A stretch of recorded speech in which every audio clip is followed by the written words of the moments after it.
실내에서 지내는 고양이는요, 종종 우리와 함께 하기에는 부적절한 문제 행동을 보이곤 합니다. 하지만 우린 그런 우리를 곤란하게 하는 행동이 정말 비정상적인 이상 행동일 수 있지만은요, 대다수는요, 고양이의 입장에서는 지극히 당연하고 정상적인 행동인 경우도 많습니다. 그러면은요, 어떤 행동이 고양이의 정상 행동이고 또 어떤 것이 이상 행동일까요? 어떤 행동이 교정이나 교육 또는 환경의 개선에 도움을 받아 고쳐야 하는 문제이고요. 또 어떤 것이 수의사를 찾아가 상담과 약물 치료가 필요한 행동일까요? 자, 저는 수의사 윤쌤이고요. 오늘은 고양이에게는 당연한 행동일 수도 혹은 치료가 필요한 행동일 수도 있는 고양이의 문제 행동들에 대해서 한번 알아보도록 하겠습니다.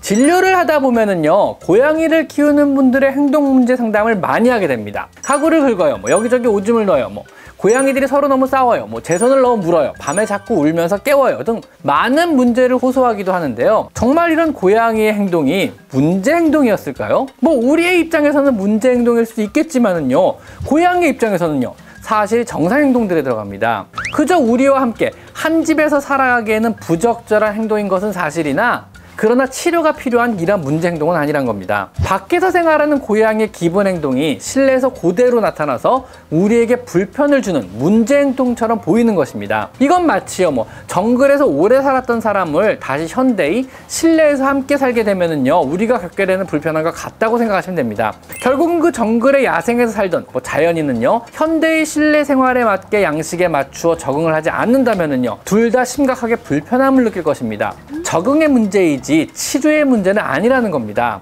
이 자연인은요, 앞으로 양치질을 매일 해야 하고 옷을 입고 있어야 하며 머리를 감아야 하고 하루에 한 번은 샤워를 해야만 하고 식탁에 앉아서 수저를 이용해서 식사를 해야만 합니다. 자신이 있던 자리는 자신이 치워야 하고 쓰레기는 쓰레기통에 버려야 하며 대소변은 반드시 화장실에서 해결해야 하는 것입니다. 안 그러면 같이 살기가 서로 힘들어지는 것이지요. 고양이 역시 마찬가지입니다. 실외에서 살던 야생의 습성이 강하게 남아있다면요, 사람이나 고양이에게 서로가 불편해지는 것입니다. 자, 그럼 고양이의 이런 기본 행동은요, 어떤 게 있을까요? 우선 다른 동물을 사냥하던 사냥 행동이 있고요, 항시 안전하다고 생각되면 몸을 누이는 휴식 행동, 그 다음에 먹는 행동, 서로를 핥아주거나 사람과 의사소통을 하며 함께 지내게 되는 사회 행동, 배설이나 배녀 행동, 그리고 그루밍을 하며 몸을 깨끗하게 하고 스크래치를 하며 정서적인 안정을 찾는 이러한 행동과 번식을 하려는 행동, 그리고 자신과 영역의 안전을 확인하려는 탐색 행동 등이 있습니다. 사실 이런 고양이의 기본 행동은요, 실내로 들어온 실내 고양이에게도 어느 정도 나타나게 됩니다. 당연하겠죠. 물론 그 정도가 심하다면은요, 그리고 우리가 불편함을 느끼게 된다면은요, 교육 혹은 환경 개선을 통해서 교정에 필요한 우리에게 문제 행동이 될 수 있는 것입니다. 고양이가 야생에서 나무를 긁는 것은 지극히 당연한 행동이지만은요, 실내에서 가구를 다 긁어버리면은요, 우리에겐 교정에 필요한 문제 행동이 되는 것이고요. 또 야생에서 다른 동물을 잡아먹는 것은 정상의 사냥 행동이지만은요, 실내에서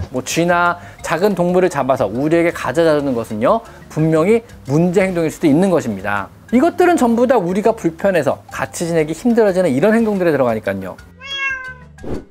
자, 이런 종류의 고양이에게는 기본 행동이나 우리에게는 불편함을 주는 문제 행동들은요, 사실 대부분의 환경 개선을 통해서 교정이 가능합니다. 충분한 캣타워를 주고 스크래치 할 수 있는 스크래처 포스트를 사주시고, 또 충분한 양질의 식사를 주며, 또 여러 놀이기구로 사냥 본능을 충족시켜주며, 중성화 수술을 통해 번식의 욕구를 제한시켜 주시고요, 넓은 화장실과 양질의 모래로 화장실을 여러 군데 만들어주는 등의 약간의 돈과 약간의 노력과 약간의 시간을 기울이시면은요, 충분히 우리와 편안히 살 수 있도록 교정은 가능합니다.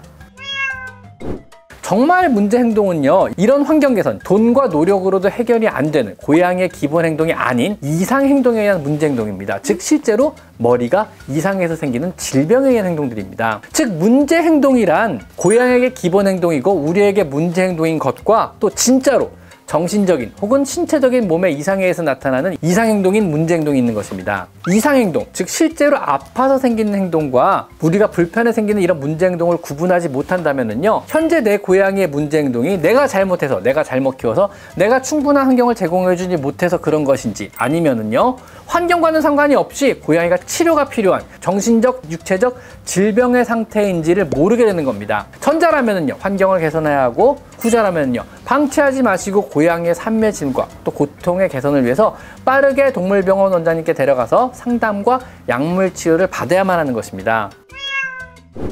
환경 개선이나 영양제 등으로 문제인 것이 아닌 약물의 개입이 필요한, 치료가 필요한 문제 행동은 어떤 것이 있을까요? 우선 지나친 공포감과 불안감을 가지고 있다면 이것은 기본 행동이 아닌 이상 행동입니다. 물론 고양이는요, 어느 정도의 불안과 공포의 심리가 있습니다. 하지만 실내에서요, 사람과 동거를 하면서도 그런 공포심이나 불안감을 느낀다면요, 우리 고양이들의 삶의 질은 크게 저하되게 됩니다. 입양한 지 한 달이 지나서도 숨어서 안 나온다든가, 만지려고만 하면 하악질을 하고 물려고 든다든가, 합사 후에 다른 고양이와 한 달이 지나서도 서로 잘 못 지내던다든가, 이런 등의 문제는요, 모두 불안과 공포에 의한 이상행동이고요.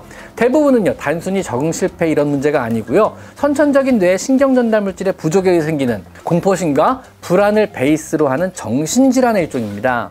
그리고 고양이가 먹어서는 안 되는 것을 먹는다면요, 이건 역시 이상행동입니다. 주로 비닐이나 천 종류를 씹어 먹게 되고요, 2살 이후에 심하게 나타납니다. 이것은 고양이의 강박증의 일종으로요, 역시 정신질환에 들어갑니다. 결국은 이물의 섭식으로 여러 차례 수술을 받게 되는 무서운 질환이기 때문에 먹어서는 안 되는 것과 먹을 수 있는 것을 가릴 수 있는 나이인 1살이 넘은 고양이가 천이나 비닐을 먹기 시작한다면요, 이것은 치료가 필요한 정신질환인 것입니다. 또한 갑자기 사냥을 하듯이 우리 사람에게 갑자기 달겨들어 공격을 하는 고양이가 있습니다. 갑자기 스위치가 켜지듯이 아무 이상 없이 잘 있다가 하악질을 하며 우리에게 달겨드는 경우 역시 이상행동입니다. 물론 1살 미만의, 1~2살 미만의 어린 고양이라면요, 사냥놀이의 일종으로 우리 사람이 대상이 아닌 사람의 움직이는 손이나 발을 향해 공격적인 사냥 행동을 벌일 수 있습니다. 이것은 활달한 아이가 사냥 본능을 충분히 충족하지 못한 것과 또 부적절한 사냥놀이가 합해진 결과로 사실 부적절하지만 정상 행동에 들어갑니다. 하지만 이미 2살이 넘은 고양이가 사람을 향해 갑자기 공격을 한다면요, 이것은 충동 조절에 문제가 생긴 것입니다. 역시 정신적인 약물 치료가 필요한 질환인 것이죠. 또한 나이 든 고양이가 갑자기 대변이나 소변을 가리지 못한다면요, 높은 비율로 방광염이나 신부전 혹은 갑상선 기능의 문제 혹은 관절염 등의 질병이 생긴 걸 수 있습니다. 다묘 사육의 가정이라면요, 조용한 전쟁이 난 것일 수도 있습니다. 이건 역시 건강검진과 치료가 필요한 이상행동인 것입니다. 노령모가 지나치게 움직임이 적어지고요, 또 잠이 늘었다면 늙어서가 아니고요, 관절염을 의심해야 하고요, 갑자기 밤에 돌아다니며 울기 시작한다면요, 치매의 시작일 수도 있습니다.